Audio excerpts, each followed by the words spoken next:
Emily, nice to have you. Thank you. Yes, so you're part of kind of putting everything together, right, at this show too, so because you work with Exhibitor, right? So why don't you give us a little bit background on? Sure. Yeah, I'm the editor of Exhibitor magazine, and I've been the editor for a couple of years now. I was with the Trade Show magazine previous to that, and then my whole career has been in publishing. Before that, I was in the entertainment space. Okay. So I'm new to the trade show industry, but not new to publishing. Yeah, right. Yeah. Well, and it's like, I feel like it's a form of entertainment too, in a way, right? Not exactly, but it can, people. Absolutely. Yeah. It's interesting that you say that, because coming from that sort of entertainment background, when you look at a trade show floor, it's so much like theater. Right. Right? Yep. Putting up a set, striking it in a matter of just a couple of days. So when I'm planning content for the magazine, sometimes I really approach it through that art lens. Yeah. We use that reference actually a lot. Oh, do you? Don't really see like what's happening behind the scenes, right? Like for when we're building trade show booths, we're like, yeah, there's a lot that's happening behind. So when clients want to make a change sometimes, it's like, okay, we can, but there's a lot that's already been going into this. So it's like the hustle and bustle behind it, but when the curtain opens, it all looks fabulous. Yeah, So, yeah. In fact, I was on the show floor just today, and it blows my mind that tomorrow it's going to be perfect. Yes. And Yep. today there are forklifts and junk. Yeah, and just trash chaos. everywhere. Yeah, that's great. Yeah. Well, no, and I know you mentioned that there's some cool things kind of coming up in some recent magazines coming up. So Yeah, when yeah, talk about absolutely. that. So we're working on our April-May issue right now. I was in at CES in January, and our April-May issue covers our top 20 booths, our favorite booths in CES, and that is always our most popular article every year. I bet. So that's coming out soon. Yep. So I'm really excited about that. And the next issue, we also have a lot of content on inclusivity. We're talking about quiet rooms. We have a piece on quiet rooms, which I think is becoming a big trend. Yeah. And then we're talking about accessibility in tech, and how it doesn't just help people who might need a little extra support, but it helps everybody. Yeah. Closed captioning is, everybody uses closed captioning now, whether you're hearing impaired or not. So that's another one we're working on. And then after that, this summer we're doing a issue on science. Oh, of okay. booth design. Yeah. Oh, I love that. Yeah. Oh, I can't wait to read that. Yeah, that'll be really cool. Yeah. It's kind of on the psychology of how people move through a space. Yes. Yep. Yeah. I know, because it's always like for us, it's like, okay, what's the flow that they're coming up and Yep. doing? Yeah. Right? What are, okay, you need a demo station and you need these, but the whole, like, what's the path that they're going to follow? Yeah, So, but even beyond that, your primitive mind, if there's a dark corner in your booth, is there something deep in your animal brain that doesn't want to go in that dark corner?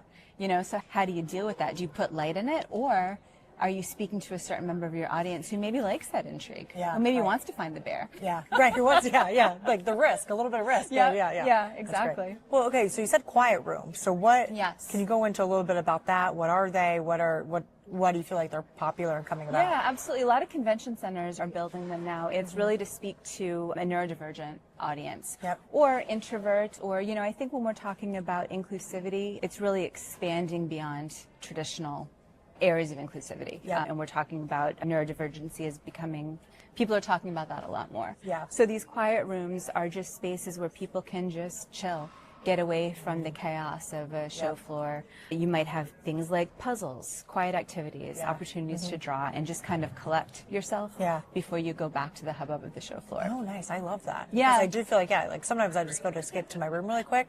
Yeah. Right. And then you just have to go right back out. So Yeah, you yeah. didn't have to, you had a different area to go to. Great. Yeah. And it's really recognizing, that the introverts among us. I think there's this, half of us are, right? Yeah, right, And the right. show floor can be really overwhelming. Yes. And you get that sensory overload, and then the quiet room is an opportunity to just kind of shake some of that off before you go back in. Oh, I love that. Oh, that's Yeah. good. What was your favorite booth that you saw at CES?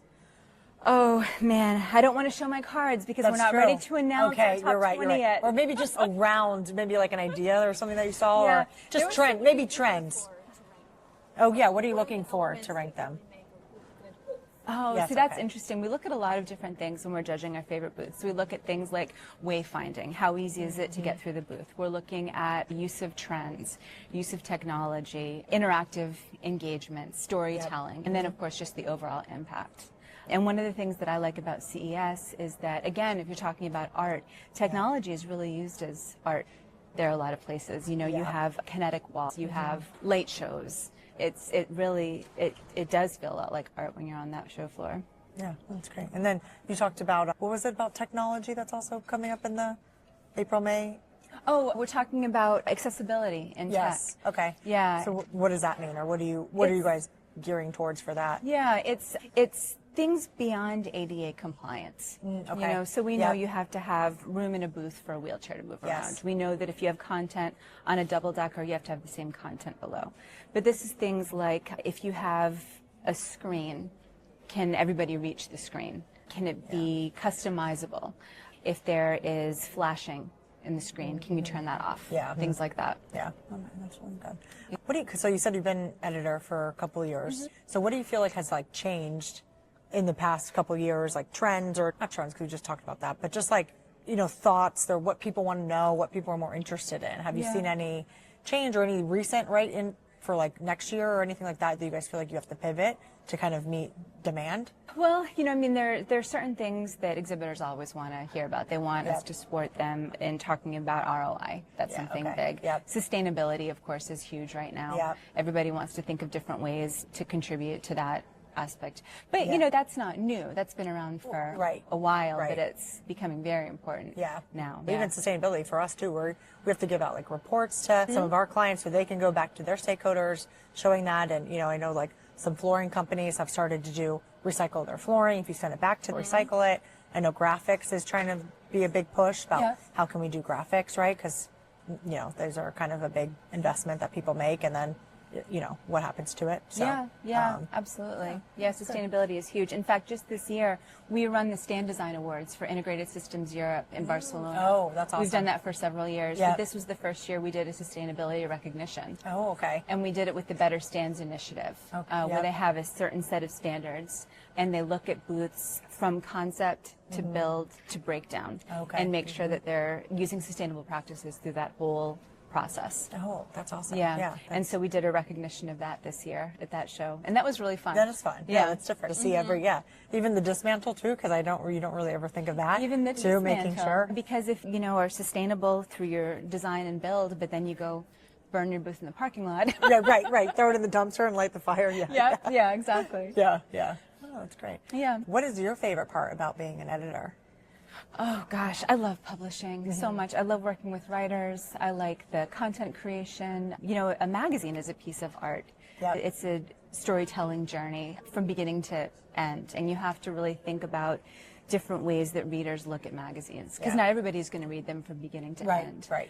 I read magazines from back to front. Yeah, oh, funny. Oh, yeah, that's good. Yeah. And you have people who really enjoy the 4-page stories. You want to speak to those readers. You want to speak to the ones who are just going to open one page. Yeah. So it's figuring out ways to address all your different readers, telling a cohesive story in 72 pages. Right. I love working with writers. I love working with our readers. I love editing. I love commas. I love that. Yes. The details, right? Yeah. Yes, it is. I'm the open, kind of like the middle, and then I flip through it, and I'm like, oh, let me go see what do they have in the front of the content page. Yeah. Yep. So everyone is different, right? Yeah. Reading Yeah. a magazine. That's a good viewpoint. What's one of your favorite or most memorable stories in the last few years that still sticks with you? Oh, that's a good question. Yeah. One of my favorites, we had one of our speakers from Exhibitor Live actually wrote this piece. It was about introversion on the show floor, and how somebody who is an introvert could navigate a show floor, and how you as a booth manager engage those folks. Yeah. And I loved that piece. And we talked about how maybe you need a wingman to kind of lead an introvert through your booth so that they don't just hang out around the edges, or how you create an activation that might attract an introvert.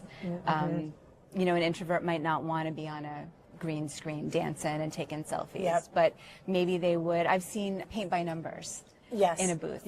Maybe that's something they would engage with. Some kind of quieter activity that didn't put them quite so front and center right in the spotlight. Right. I really enjoyed that piece. Oh, that is nice. Yeah. Because I do. Everyone wants not like a gimmick thing, right? But everyone's trying to get this engagement, this type of draw, right, to get people. And so sometimes it's big and flashy. When I think that's great. When you're like, okay, but that's half of the people. So let's think about it differently. Yeah. In fact, that piece, we just applied for ASBE Awards, which are awards in B2B publishing.